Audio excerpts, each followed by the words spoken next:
विकास जी। राधे राधे। राधे राधे महाराज जी। महाराज जी, मेरे मन में ये प्रश्न बार बार उठता है कि मेरा जन्म इस संसार में क्यों हुआ। कोई व्यक्ति कैसे जान पाए कि वह किस कारण ईश्वर द्वारा इस लोक में भेजा भगवत गया? प्राप्ति के लिए हुआ है, अपने स्वरूप ज्ञान के लिए हुआ है। क्योंकि अन्य योनियों में हम स्वरूप ज्ञान प्राप्त नहीं कर सकते। भैंस गधा घोड़ा बन करके हम भगवत प्राप्ति नहीं कर सकते, हम मनुष्य बनकर ही कर सकते हैं।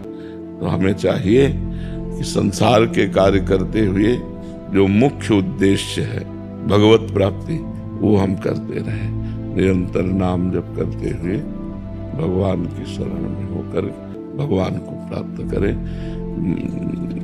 यही तन कर फल विषय न भाई, भजी राम सब काम बिहाई। जो मनुष्य शरीर है इसका फल विषय भोग नहीं है, समस्त कामनाओं का त्याग करके भगवान की प्राप्ति है। जिसको समझ में आ गया वही जीत गया। नहीं फिर पुनरपि जननम पुनरपि मरणम पुनरपि जननी जठरे शयनम, बार बार जन्म बार बार मरण, यही सब चक्कर चलता रहता है। दीपांशा अग्रवाल जी। श्री हरिवंश महाराज जी। महाराज जी, प्रभु से चित्त कैसे जोड़ें, वो प्रभु के प्रति पूर्ण समर्पण कैसे करें? पहले खूब सत्संग सुनना चाहिए और नाम जप करना चाहिए।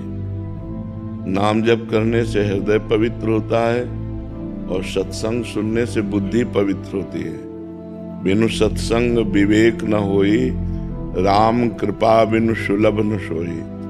बिना सत्संग के विवेक नहीं होता और सत्संग बिना भगवान की कृपा के नहीं मिलता, और विवेक के द्वारा ही समर्पण होता है।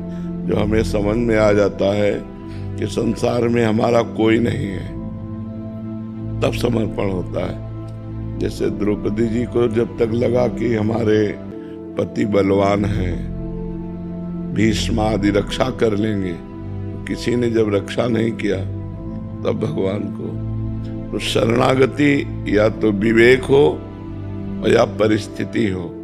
परिस्थिति ऐसी नाजुक आ जाए कि कोई साथ देने वाला नहीं, तो भगवान की शरणागति हो जाती है। जैसे विभीषण जी को लात मार दिया रावण ने, इतना बली राजा, अब कहीं ठौर नहीं, भगवान की शरण में आ गए। या फिर इतना ज्ञान हो जाए, दो ही है, परिस्थिति या ज्ञान।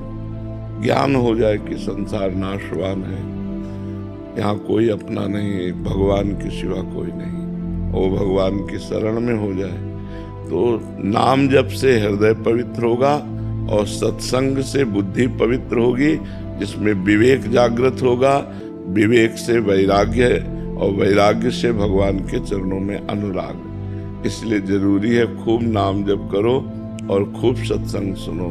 पर नाम जप और सत्संग का प्रभाव तभी पड़ेगा जब आपका भोजन शुद्ध होगा। भोजन शुद्ध होगा, विचार शुद्ध होंगे, आचरण शुद्ध होगा, तो आपकी साधना परिपक्व हो जाएगी। भोजन अशुद्ध, विचार अशुद्ध, आचरण अशुद्ध, तो आपकी साधना मलिन हो जाएगी, विक्षेप पड़ जाएगा, बाधा पड़ जाएगी। मुंबई से श्री हरिवंश महाराज जी। महाराज जी, जब श्री कृष्ण भगवान जी ने उद्धव जी को गोपियों के पास भेजा तो कहा तुम्हारा ज्ञान वहां काम नहीं करेगा। तो महाराज जी, प्रश्न यह है कि ज्ञान और प्रेम परस्पर विरोधी हैं? और विरोधी नहीं, विरोधी नहीं है, विरोधी नहीं है। ज्ञान जिस तत्व को समझाता है, प्रेम उस वस्तु का आलिंगन करता है।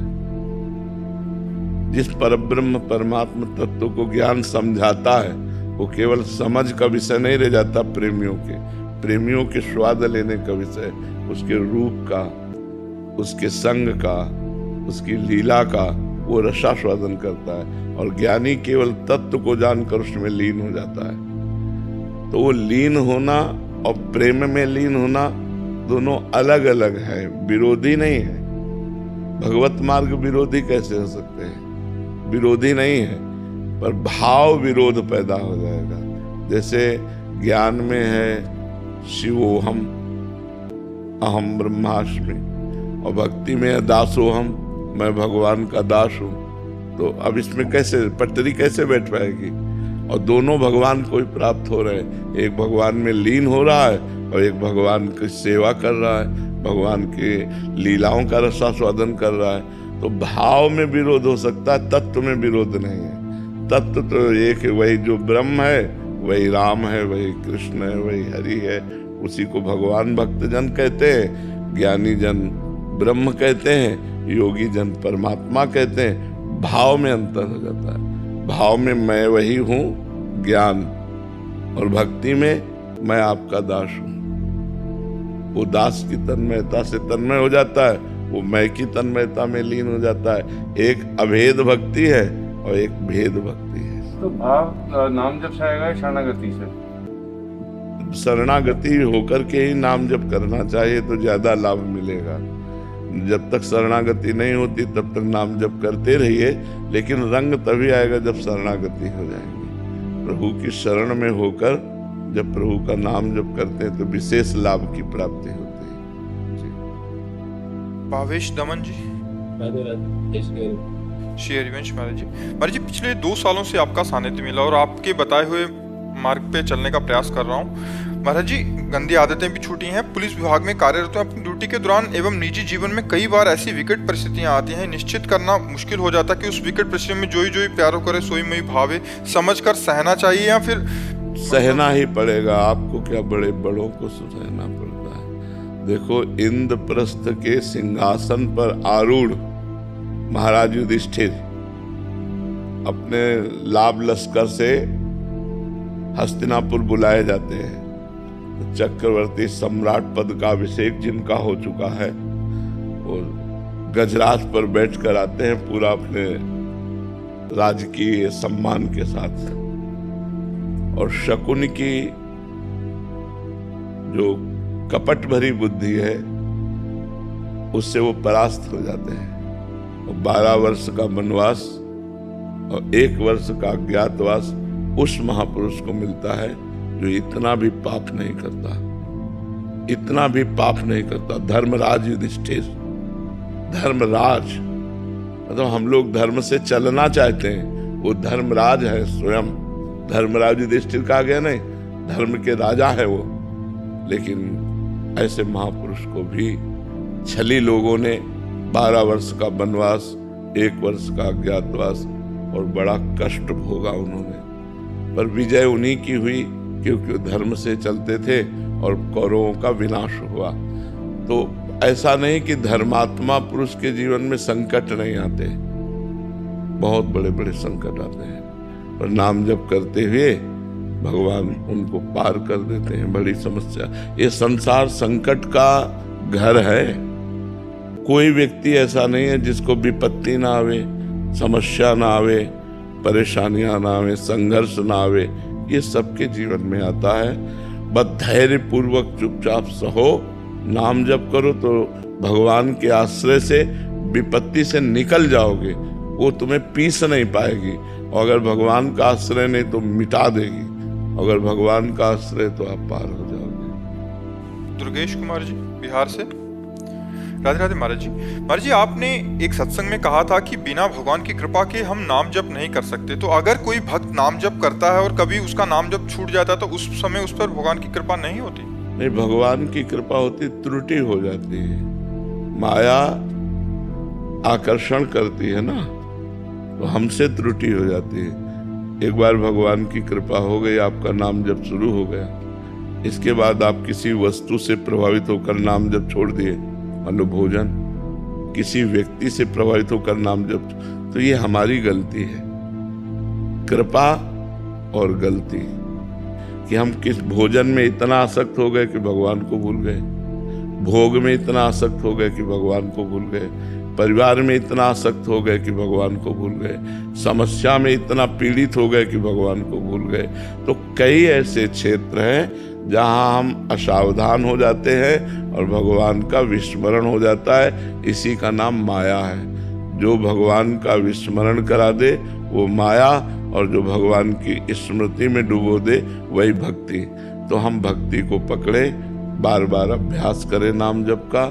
इसमें भगवान की अकृपा नहीं है। पहली बात तो भगवान किसी पर भी अकृपा नहीं करते। वो इतने दयालु हैं, इतने महान हैं, इतने करुणामय हैं कि वो थोड़ी देर के लिए हमें लगेगा कि बड़ा अमंगल हुआ। भगवान की शरण में हैं, भजन कर रहे हैं, कोई ऐसी घटना घटती है, लगता है बड़ा अमंगल हो गया। लेकिन विश्वास करो, उसका परिणाम बहुत बड़ा मंगलमय होगा, परिणाम बहुत मंगलमय होगा। कौरव सोचते थे कि क्या कर लेंगे पांडव, 5 है और हम 100 हैं। और जब महाभारत युद्ध हुआ तो कौरवों के पक्ष में 11 अक्षौणी सेना और पांडवों के पक्ष में 7 अक्षौणी सेना। पर ये नहीं समझते थे कि अखिल ब्रह्मांडों को बल प्रदान करने वाला उनके पक्ष में है। तो भक्त के पक्ष में भगवान होते हैं। पर ऐसा कोई सोचे कि हम भक्ति करें कोई समस्या ना आवे, तो ऐसी बात नहीं है। भक्तों के जीवन में बड़ी बड़ी समस्याएं आई हैं और उन्होंने भगवान के ही आश्रय से उसे पार किया है। तो हमारे ऊपर भगवान की कृपा है, हम किसी समस्या पे या किसी प्रलोभन पे या किसी भोगासक्ति पे इतना आसक्त ना हो जाए कि भगवान को भूल जाए। ये हमारी कमजोरी है, न कि भगवान की अकृपा। सौरभ संदीप दोषी जी, हरिवंश महाराज जी। गुरुदेव भगवान भगवत गीता के अध्याय 13 में क्षेत्रज्ञ विभाग योग में भगवान कहते हैं कि शरीर क्षेत्र है और इसमें स्थित क्षेत्रज्ञ को जानना चाहिए। आगे वे यही कहते हैं कि प्रत्येक शरीर में परमात्मा रूपी प्रभु स्थित हैं। गुरुदेव, मेरी विनम्र जिज्ञासा है कि क्या इस शरीर के 2 क्षेत्रज्ञ जीवात्मा और परमात्मा इसमें स्थित हैं, या जीवात्मा रूपी एक क्षेत्रज्ञ में परमात्मा ही स्थित है? एक ही है, पर 2 दिखाई देते हैं तब तक जब तक बीच में दर्पण रहता है। जैसे हम शीशा रख लें तो हम 2 दिखाई देंगे, एक शीशा के अंदर और एक ये। तो जब तक हम जीव भाव में है, ज्ञान का विषय है, तब तक परमात्मा और जीव भेद रहेगा। और जहां हम परमात्मा में तन्मय हुए, जीवत्व तो खत्म हुआ। जीवत्व होता देहाभिमान के कारण, शरीर में मैं होने के कारण उसी परमात्मा को जीव कह दिया गया। आपका स्वरूप भी परमात्मा स्वरूप है, पर साधना करने पर जब आपको अपने शरीर का राग त्याग करना होगा, स्थूल शरीर, सूक्ष्म शरीर, कारण शरीर, तब आप परमात्मा भाव को, और जब परमात्मा भाव को प्राप्त हो गए तो फिर 2 नहीं, एक रहता, तब एक रहता है। समझ रहे? तब तक 2 है। जब तक शरीर भाव है तब तक 2 है। जहां शरीर भाव खत्म हुआ तो ब्रह्मविद ब्रह्मई भवत, ब्रह्म को जानने वाला वो ब्रह्ममय हो जाता है। गोस्वामी जी ने एक चौपाई लिखी, सोई जानई जेहि देहु जनाई और जानत तुम्हें हो जाए। जो आपको जान गया वो आप ही हो गया, आप मैं हो गया। तो वहां फिर 2 जानत तुम्हें ब्रह्मविद ब्रह्मई भवति। जब ब्रह्म को जान लिया जाता है तो ब्रह्ममय हो जाता है। दिग्विजय जी, श्री हरिवंश महाराज जी। महाराज जी, गुरु चरणों में प्रेम कैसे बढ़ता रहे महाराज जी? हमेशा गुरु आज्ञा में रहे। हाँ, गुरु आज्ञा में रहने से ही गुरु चरणों में प्रेम होता है। जैसी गुरु आज्ञा करें वैसा हम पालन करें तो गुरु चरणों में प्रेम हो जाएगा। और यदि हम गुरु आज्ञा का विरोध करें, उनके अनुकूल ना चलें, तो फिर द्वेष हो जाएगा। गुरु निंदा करने लगोगे, गुरु को मनुष्य मानकर उनके दोष दिखाई देंगे, फिर उनका वर्णन करोगे। मतलब कई तरह के बाहरी परिवेश ऐसे होते हैं जिनमें निंदा की जा सकती है, पर उनकी स्थिति को समझना कठिन है। तो अब समझना होगा। अगर हम अपने गुरुदेव से प्रेम करना चाहते हैं तो समझना होगा, उनकी परिस्थिति समझना होगा, उनकी स्थिति समझना होगा। स्थिति अध्यात्म होती है और परिस्थिति मायामयी होती है। तो हमें चाहिए कि अपने गुरुदेव से प्यार करें माँ की तरह। जैसे मेरी माँ जैसी भी है, मेरी माँ है। माँ में थोड़ी देखा जाता है कि धनी है कि निर्धन है, माँ तो माँ है। गुरुदेव तो मेरे गुरुदेव। अच्छा, अगर हम गुरुदेव को परब्रह्म माने, क्योंकि वो परब्रह्म परमात्मा है, गुरुर ब्रह्मा गुरुर विष्णु गुरुर्देव महेश्वरा, गुरु साक्षात। हाँ, सनी मान कोस्कर जी, राधे राधे महाराज जी। महाराज जी, मैं कंपटीशन जो तैयारी करते हैं बच्चे IAS IPS, उन बच्चों को शिक्षित करता हूँ। महाराज जी, आप पूछ रहे हैं कि शिक्षा में आध्यात्मिकता का स्थान क्या होना चाहिए। महाराज जी, आध्यात्मिकता का स्थान तो सर्वोपरि है। जैसे बालक है, अगर वो पवित्र जीवन व्यतीत करे, जैसे ब्रह्मचर्य है, व्यसन रहित है, गंदी बातों से दूर है, गंदे दृश्यों से दूर है, तो एक बहुत अच्छा उन्नति करने वाला विद्यार्थी होगा, वो स्मृतिवान होगा। और जैसे ब्रह्मचर्यहीन है, नशा करता है, गंदे आचरण करता है, तो ये आधुनिकता उसकी इस बात को नहीं रोक पाएगी। आध्यात्मिकता ही उसे रोक सकती है। आध्यात्मिकता पवित्रता और भौतिकवाद से ऊपर उठाती है। आधुनिक पढ़ाई भौतिकवाद को पुष्ट करती, नहीं पुष्ट करती। तो भौतिकवाद पुष्ट होने में यही सुख नजर आते हैं, लेकिन अध्यात्म आत्म सुख की तरफ बढ़ाता है, भगवत सुख की तरफ बढ़ाता है, वो भौतिक सुखों की तरफ नहीं बढ़ाता है। भौतिक सुखों को कंट्रोल करके भोगता है। आधुनिकता हमको अधीन करके भोग भोगाती है, अध्यात्म भोगों को अधीन करके भोगा जाता है। कि जैसे मन कह रहा है कि हम गलत आचरण करें, तो वो उस समय विवेक पूर्वक काम करेगा कि नहीं, मुझे गलत आचरण नहीं करना, ये गंदी बात है, ये धर्म से विरुद्ध है। मैंने तो धर्म का ज्ञान और करना है या नहीं करना है शास्त्र के द्वारा प्रमाणित बात, ये अध्यात्म के बिना कैसे हो सकती है। तो अध्यात्म का सर्वोपरि स्थान है। हम ये नहीं कहते कि दिन भर माला चलावे, पर विद्यार्थी को जरूरी है कि वो 10-20 मिनट अध्यात्म की बातें रोज सुने या पढ़े। मान लो सुनने को नहीं मिलता तो शास्त्र से पढ़े। छोटी छोटी पुस्तिकाएं गीता प्रेस से प्रकाशित हैं जो अध्यात्म से युक्त हैं। ये करना चाहिए, ये नहीं करना चाहिए, ज्ञान हो। नहीं तो क्या होता है कि खेल खेल में, विनोद विनोद में कहीं ना कहीं हम फंस जाते हैं, और जिससे हम फंसते हैं वो वस्तु व्यक्ति हमारे चिंतन का परिवर्तन करता है। आंतरिक हम कमजोर हो जाते हैं, आंतरिक हमारा चिंतन। तो अब पढ़ाई में जो चिंतन लगना चाहिए प्रसन्न होकर, वो उसमें लग जाता है। तो कहीं ना कहीं जो पराजय होती है, जो फेल होना होता है, जो हम ग्रहण नहीं कर पाते हैं, जैसे हमारा अंदर से कहीं चिंतन है तो आप क्या बोल रहे हैं मुझे समझ में नहीं आता, क्योंकि चिंतन हमारा अंदर और कहीं चल रहा है, और जो हमारा चिंतन आप जो बोल रहे हैं उसी पे है, तो हम उसे पकड़ पाएंगे। तो आंतरिक चिंतन को संभालना अध्यात्म का काम है।